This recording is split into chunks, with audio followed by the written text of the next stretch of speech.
You've seen videos about Hell Week and the physical grind, but here's something you haven't heard. In 2025, the toughest part for a SEAL might not even be the surf zone. It's coming home. After 2 decades of near-constant deployments and public scrutiny, the Navy and veteran groups have built formal programs to help, but the problems persist. The stress, the constant rotations, balancing a family life with that career, these challenges frequently overwhelm many operators. That's the reality most people leave out. This video covers the mental strain and the new support systems, how tech reshaped training, what deployments actually look like now, the evolution of SEAL culture, how family life holds up, and the strange world of TikTok SEALs. Have you seen the SEAL myth clash with the reality? Drop one thing you thought you knew below. And keep watching, because toughness in the teams isn't just about surf torture anymore. The new definition of tough.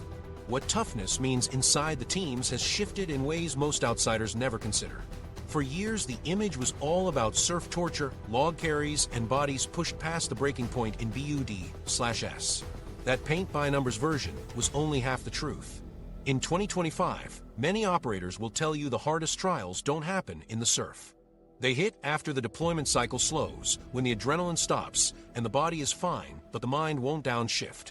Military health system leaders have even called behavioral health a readiness issue, one that directly affects retention and operational strength, which is why the Navy poured resources into services once treated as afterthoughts. Anyone can grind through a week without sleep if quitting feels worse than pain. But try coming home from your 4th or 5th rotation and sitting at the dinner table without feeling out of step with everyone you love. That test doesn't come with stopwatches or instructors yelling in your face. It's quiet, invisible, and corrosive. The body can heal from cold, exhaustion, and injuries. Those wounds show up, get treated, and eventually fade. The mind doesn't follow that path. Deployments layer on top of one another. Each trip takes away small fragments of who you were before, and when you return, the people waiting back home haven't lived those shifts alongside you. Your house feels the same, but you no longer entirely belong in it. That's the space where real toughness now gets measured. It's not about carrying a boat. It's about sitting with your kid while your head runs replay after replay of moments you'll never put into words. It's having a conversation with your spouse when the easy option seems to be going numb instead. The stress has cost some operators their careers, not during BUD/S, but years later when accumulated pressure breaks the surface at the wrong moment. Some spiral, some shut down, some hold on, but every outcome has weight, and none of it resembles the simple myth of never quit. In the earlier days, the picture looked very different. There were on-base medical services, but stigma was heavy and options were limited. Walking into the mental health clinic meant your car could be spotted, and word spread fast. Many relied on silence or numbing through alcohol instead of opening up. Raising your hand could feel like admitting weakness, and inside that culture, weakness was a dangerous label. Support networks outside the uniform practically didn't exist in any formal way. That mindset, more than training events, buried too many. The landscape in 2025 looks wider. It now includes Navy resources and nonprofit partners like the Navy SEAL Foundation or the SEAL Future Foundation. To put real numbers on it, the Navy SEAL Foundation reported fulfilling 1,282 warrior care requests in 2024 and invested $32.4 million back into the Naval Special Warfare community. That's not background noise, it's lifelines. Families benefit too. Spouses can get sessions tied directly to deployment timelines, and schools receive outreach for kids of deployed operators so the questions don't sit in silence. The difference isn't that hardships vanish, but that structured help exists where before there was little more than improvisation. For operators themselves, access has changed form. Some platoons now travel with embedded behavioral health professionals rather than outsourcing support to far-off clinics. Confidentiality comes baked into the system. Scheduling options and private settings allow counseling without broadcasting it across the command. On the digital side, pilot projects do exist. DoD and Navy-cleared screening apps and fatigue monitoring tools are emerging under human factors initiatives, with Health.mil expanding remote counseling access. These are not universal or mandatory, but they represent real attempts to intervene before cracks spread too far. The shift is clear. The aim is to identify stress early, not wait until a career craters. Of course, none of these changes erase the adjustment gap. Reintegration still weighs heavily. Nightmares don't obey program schedules, and restlessness doesn't vanish just because home feels safe. What these services offer is a pressure release before the system explodes. An operator who 20 years ago might have wrecked his marriage or career now has at least one route that doesn't involve going under alone. Some of the hardest calls happen among the strongest personalities. The same intensity that carried them through firefights turns inward once the mission ends. Years of living on adrenaline rewire the nervous system, and coming back to calm life feels like slamming the brakes at highway speed. At BUD/S, you get conditioned to push further every day. Nobody issues a manual on rewiring a hyperalert brain once the action stops. Leadership culture is part of this new definition as well. 2 decades ago, nobody coached squad leaders to spot emotional cracks. They looked the other way and pushed performance. In 2025, leadership standards make awareness a duty. Ignoring warning signs is treated as failure, not toughness. That expectation reframes resilience as a team responsibility, not a private burden. By checking in with every operator, at home, on base, and in deployment cycles, leaders reduce the silent losses that once quietly bled away capability. That doesn't mean therapy has become casual banter. Jokes, dark humor, and ribbing still dominate.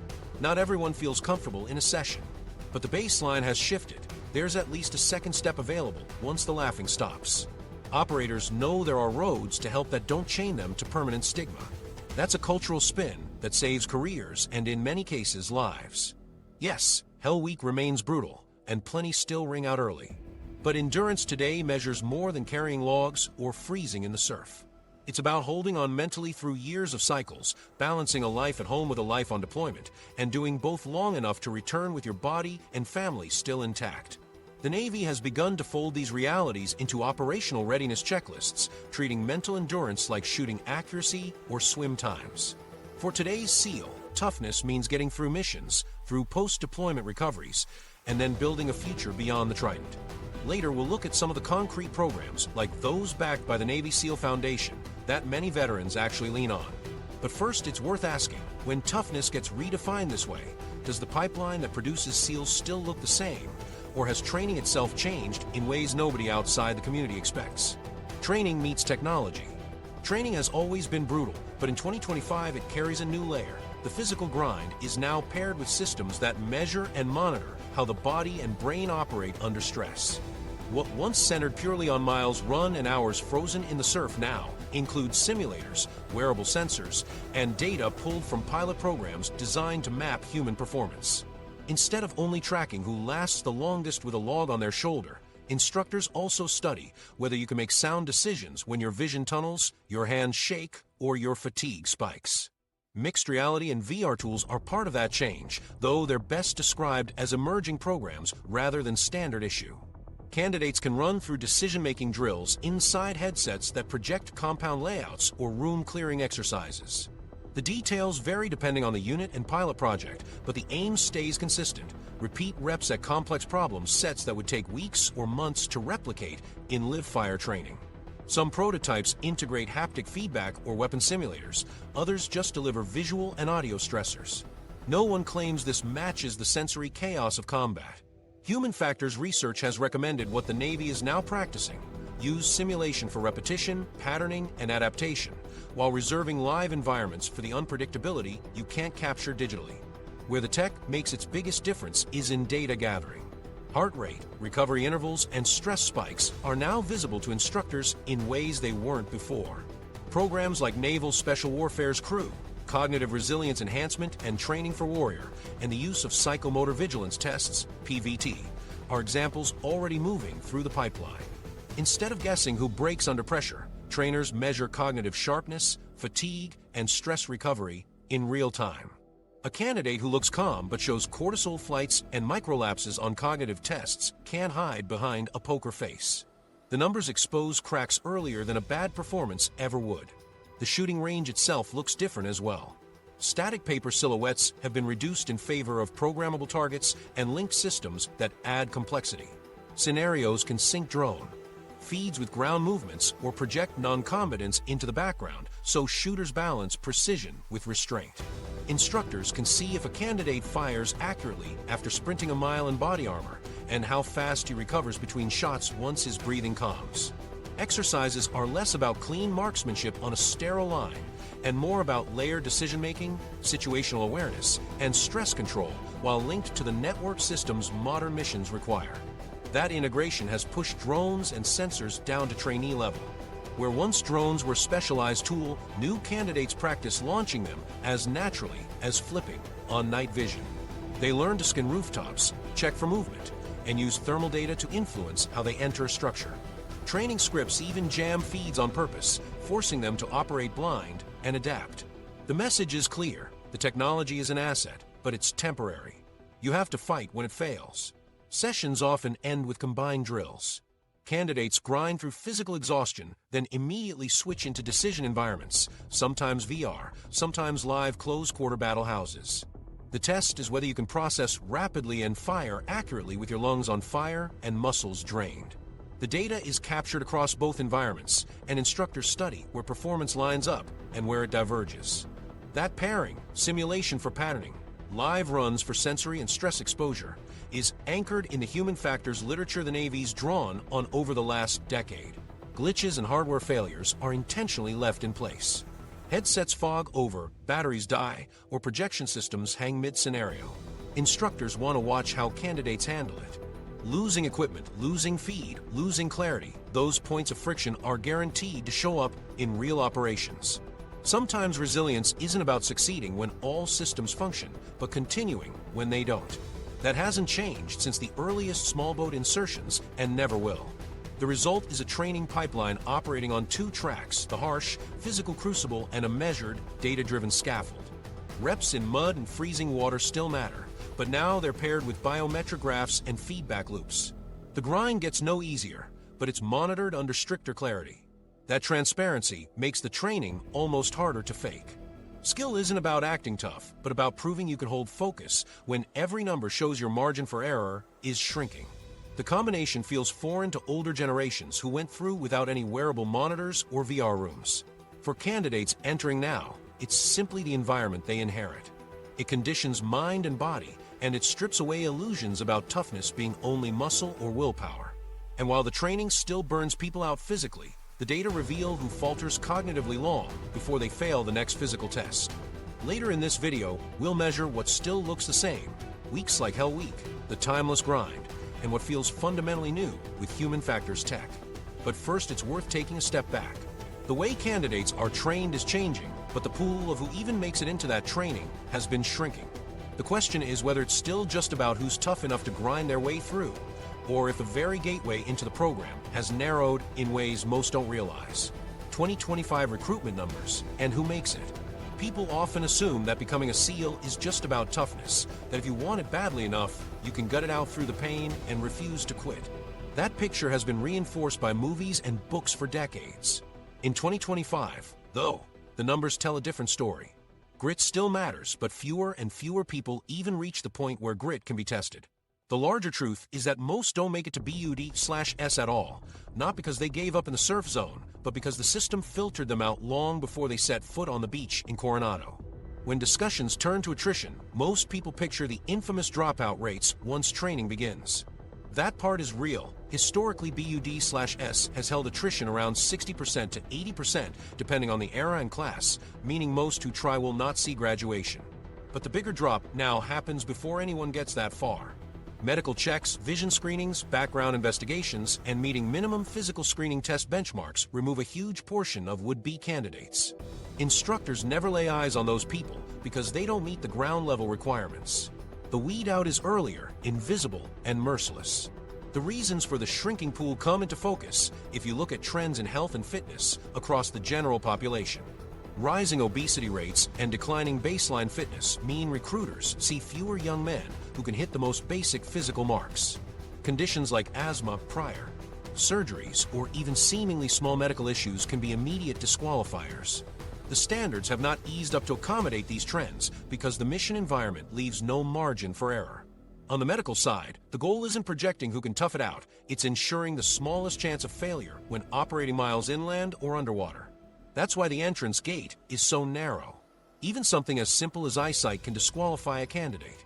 You need to be able to parachute at night, swim in near total darkness, or track laser points under NVGs. If your vision isn't close to perfect, you don't even enter the race. And while toughness has its place, no amount of extra grit changes what a vision chart says during an exam. The same goes for hearing, lung function, or prior injuries. You might want to suffer for the chance, but the Navy doesn't take gambles with lives hanging on precision and reliability. Fitness tests are a big piece of that first cut. Meeting the physical screening test isn't optional, it's the cost of a ticket. On the prep side, the standards force candidates to swim 500 yards, crank out push-ups and pull-ups, hammer sit-ups, and run time miles without rest between events. Those aren't just checkboxes, they're hard metrics that show a candidate's base condition before advanced training even starts. Recruiters report many never come close. Before BUD/S instructors can push them, the stopwatch and pool already have. What's often overlooked are the administrative and background hurdles layered on top of physical ones. Applying for SEALs means passing clearance standards, and that includes looking at legal histories, patterns of drug use, and even financial red flags. Someone with stellar run times and perfect eyesight can still be disqualified if a background check uncovers something that compromises trust. Because SEALs work with highly classified operations and often integrate with allied forces, the system cannot risk a weak link. At that level, integrity and reliability matter as much as swimming speed. Given the pool is smaller, many wonder, does the Navy ever consider lowering the bar to fill slots? The reality in 2025 is that standards have stayed firm, even under pressure. Operational needs limit how many waivers can be considered, but significant shifts haven't happened. The SEAL community depends on credibility with partner forces and mission reliability. Relaxing requirements for the sake of filling numbers would undercut both. The message from leadership has been clear: if fewer people qualify, then fewer move forward, even if it means some force manning challenges. Inside the training pipeline itself, the impact is clear. Instructors at BUD/S look at a starting class and know the odds. Of the boat crews lined up on day one, maybe 1 or 2 per crew will stand at graduation months later. That was true decades ago, and it remains true today. The added reality now is how few ever make it to that starting line compared to previous years. By the time helmets are lined up for quitters on the beach, the majority of potential candidates have already been cut away by screenings no one ever sees. There's also a gap between General Navy standards and Naval Special Warfare standards. You can be medically cleared and fit for Fleet Naval service and still fall short of what SEAL training demands. The swim times are faster, the runs are stricter, the underwater tolerance tests and cognitive screenings are pushed higher. Pressure chamber tolerance, for instance, is not a standard the average sailor encounters, but is mandatory for special operators. These higher requirements exist because of the nature of missions, not to make life unfair. When you operate outside the wire, every ounce of endurance and alertness matters. The generational shift adds another layer. Recruiters report more potential candidates failing baseline events long before paperwork moves forward. On early swim tests, some can't meet the minimum. On push-up and run events, many fall behind within minutes. The contrast is stark compared to earlier decades when more 18 or 19-year-olds arrived in shape from sports or basic active lifestyles. Today, hours spent sedentary and higher calorie diets create a steeper hill to climb. The funnel narrows not because the SEALs are making it harder, but because fewer entering the pipeline are physically prepared. All of this combines into a layered funnel that produces the Trident wearer in 2025. The public sees the surf torture and carries logs in their mind as the great filter. The reality is different. The great filter begins the moment a candidate says he wants to try. Screens, exams, tests, and clearances eliminate the majority weeks or months before training starts. Then BUD/S itself hammers the rest down. Those who survive are rare, not just for enduring cold nights and bruised ribs, but because they are the narrow survivors of multiple rounds of cuts across medical, fitness, psychological, and security standards. That's the major point. SEALs aren't rarer today because training itself became some new, impossible monster. They're rarer because the funnel leading into the training is now so tight that only a sliver ever makes it inside. Toughness still defines the culture, but toughness alone doesn't buy an entry ticket anymore. Eligibility, readiness, and elimination at multiple checkpoints created a force where the operator who earns a Trident in 2025 stands as one of the smallest fractions of potential applicants. And passing that gauntlet is only the start. The moment they pin on that insignia, the real question shifts from who makes it to where they go. Because in 2025, the backdrop of deployments no longer matches the familiar wars most people still picture. Real deployments, where SEALs go in 2025. When you look at where SEALs actually deploy in 2025, the picture doesn't line up with most people's assumptions. The old images of desert raids and year-long rotations tied to Iraq and Afghanistan aren't the template anymore. Operators didn't stop deploying when those chapters closed. The missions spread across different regions, under new banners, and with much less visibility in the headlines. The tasking is still heavy, but now it's scattered into smaller, lower-profile theaters where the footprint is reduced, the partnerships are more prominent, and the missions blend into the background of global security. Africa remains one of the most consistent, but least understood areas. Few Americans connect SEALs with the Horn of Africa or inland hotspots, yet these rotations continue with quiet urgency. Teams move into austere bases, train side by side with local partner forces, and conduct operations designed to disrupt emerging extremist networks before they grow. From monitoring illicit trafficking routes to providing small unit support on raids led by partner militaries, the work is vital but deliberately low profile. The goal here isn't to dominate entire wars, but to reinforce fragile tripwires early, before a threat expands into something requiring larger U.S. involvement. For operators, it's long, grinding hours in countries where medevac support is thin and daily conditions can break you down even if contact never happens. Shift to the maritime lanes and the emphasis changes. The Indo-Pacific and Red Sea regions have taken on growing weight, and SEALs now find themselves operating often in what get labeled as maritime security or freedom of navigation roles. Here, missions may mean boarding vessels flagged for violations, inspecting cargo suspected of feeding sanctions evasion, or conducting maritime interdiction alongside allied navies. These are not staged drills for cameras. They're nighttime fast rope insertions, sometimes in rough seas, where uncertainty waits behind every hatch. Instead of sprawling bases and convoys through deserts, it's steel decks slick with seawater, and the need to clear compartments using the same precision you'd use in a building raid. Official paperwork marks these as regional security operations, but the operators carrying them out know the margin for error is as thin as it's ever been. A newer element in recent years has been integration with intelligence and cyber specialists. The doctrine around modern special operations increasingly calls for multi-domain coordination. That doesn't mean SEALs themselves are suddenly hackers, but it does mean deployments often marry physical tasks with information tasks. A team might secure a site while intelligence units work remotely to exploit digital systems captured on target. Operators now plan around timelines not just for breaching doors, but for securing servers or hardware that needs to be moved intact. The interaction between ground operators, ISR feeds, and cyber or signals elements is no longer an experiment. It's a standard expectation in how modern missions unfold. These distributed deployments also reshape the pace and rhythm of life in the teams. The stability of spending 6 to 12 months locked in one theater, as happened in Afghanistan, is mainly gone. Today, an operator might spend a short rotation in Africa, return briefly, then head out again to the Pacific or Middle East maritime corridors within the same year. The shifts are abrupt. 1 month the mission set is training partner forces in small rural outposts. Another, it's counter-smuggling boardings at sea. There isn't the time to sink into one operational groove. That forces a broader preparation spectrum, keeping operators in constant cycles of all-encompassing training so they can pivot between vastly different environments on short notice. It's tempting for outsiders to think that a lack of media coverage means the danger must have eased. In practice, the risks just moved out of sight. Boarding a vessel in the dark with waves running high can be every bit as unforgiving as a firefight in desert terrain. Landing on a dirt strip in a remote region surrounded by armed groups with limited infrastructure forces just as much vigilance as a patrol in Helmand once did.